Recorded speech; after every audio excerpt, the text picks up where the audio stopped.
आप एक secure financial future का ड्रीम देखते हो, एक ऐसा फ्यूचर जहां आपके पास कंफर्टेबली रहने के लिए, अपने पैशंस को फॉलो करने के लिए और अपने गोल्स को अचीव करने के लिए इनफ पैसे हों। अच्छी खबर यह है कि आपके पास इस ड्रीम को हकीकत बनाने की ताकत है। फाइनेंशियल फ्रीडम की तरफ पहला कदम है अपने फाइनेंसेस को कंट्रोल करना, और ये सब शुरू होता है एक सिंपल लेकिन पावरफुल कॉन्सेप्ट से, इन्वेस्टिंग। अपने पैसों को अपने लिए काम पर लगाकर आप टाइम के साथ अपनी वेल्थ बढ़ा सकते हैं और अपनी फाइनेंशियल वेलबींग सिक्योर कर सकते हैं। ये बिल्कुल एक सीड बोने और उसे एक मजबूत और फ्रूटफुल पेड़ बनते हुए देखने जैसा है, लेकिन बहुत लोगों के लिए इन्वेस्टिंग की दुनिया एक कॉम्प्लिकेटेड पजल जैसी लग सकती है। जार्गन, नंबर्स और एंडलेस ऑप्शंस कंफ्यूज फील हो सकते हैं। चिंता मत करो, हम इसे स्टेप बाय स्टेप साथ मिलकर समझेंगे। अब टाइम आ गया है इन्वेस्टिंग को अंडरस्टैंड करने का और आपको अपनी फाइनेंशियल डेस्टिनी का चार्ज लेने के लिए एम्पावर करने का। लेकिन अब आता है बड़ा सवाल, शुरुआत कहाँ से करें? इंडिया में इतने सारे इन्वेस्टमेंट ऑप्शंस अवेलेबल होने के साथ थोड़ा लॉस्ट फील करना स्वाभाविक है। क्या आपको स्टॉक्स में इन्वेस्ट करना चाहिए, रियल एस्टेट या गोल्ड के बारे में क्या? यहाँ की ये समझना है कि कोई one size fits all answer नहीं है।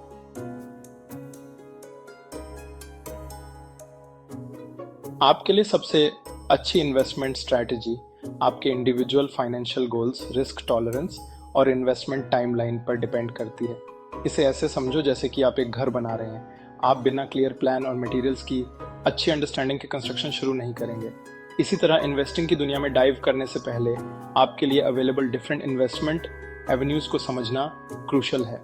चलिए इंडिया में कुछ पॉपुलर इन्वेस्टमेंट ऑप्शंस एक्सप्लोर करते हैं और देखते हैं कि वो कैसे आपकी फाइनेंशियल फ्यूचर बिल्ड करने में हेल्प कर सकते हैं। हर इन्वेस्टमेंट ऑप्शन अपने कैरेक्टरिस्टिक्स, रिस्क्स और पोटेंशियल रिवॉर्ड्स के साथ आता है। आइए इंडिया में कुछ कॉमन इन्वेस्टमेंट एवेन्यूज़ के बारे में जानते हैं। इक्विटी, स्टॉक्स खरीदने का मतलब है किसी कंपनी का हिस्सा खरीदना। हाई रिटर्न्स लेकिन रिस्क्स भी ज़्यादा। उन लोगों के लिए बेस्ट जो लॉन्ग टर्म इन्वेस्ट करना चाहते हैं और मार्केट फ्लक्चुएशंस के साथ कंफर्टेबल हैं। डेट इन्वेस्टमेंट्स ज़्यादा स्टेबल और प्रेडिक्टेबल। इसमें इंटरेस्ट के लिए पैसे उधार दिए जाते हैं। रिटर्न्स कम लेकिन रिस्क भी कम।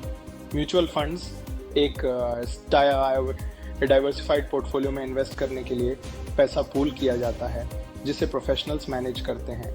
रियल एस्टेट एक टैंजिबल एसेट जिसमें अप्रिसिएशन और रेंटल इनकम का पोटेंशियल होता है।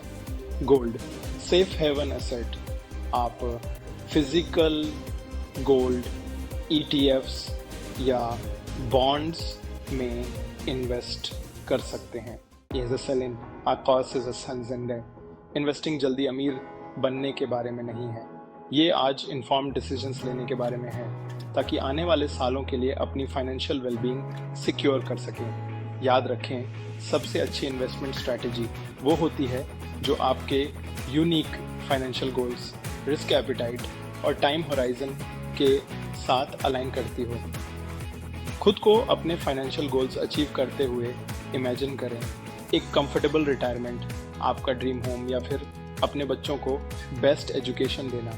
ये एस्पिरेशंस रियलिटी बन सकती हैं जब आप वाइजली इन्वेस्ट करना शुरू करते हैं। आज ही पहला कदम उठाएं। डिफरेंट इन्वेस्टमेंट ऑप्शंस के बारे में खुद को एजुकेट करें, अपनी रिस्क टॉलरेंस को असेस करें और एक बैलेंस्ड पोर्टफोलियो बनाना शुरू करें। याद रखें, 1000 मील का सफ़र भी एक कदम से ही शुरू होता है। ये तो बस आपकी इन्वेस्टमेंट जर्नी की शुरुआत है। इन्वेस्टिंग की दुनिया को नेविगेट करने और अपने फाइनेंशियल ड्रीम्स को अचीव करने के लिए और इनसाइट्स और गाइडेंस के लिए बैलेंस्ड गेन्स से जुड़े रहें। आप एक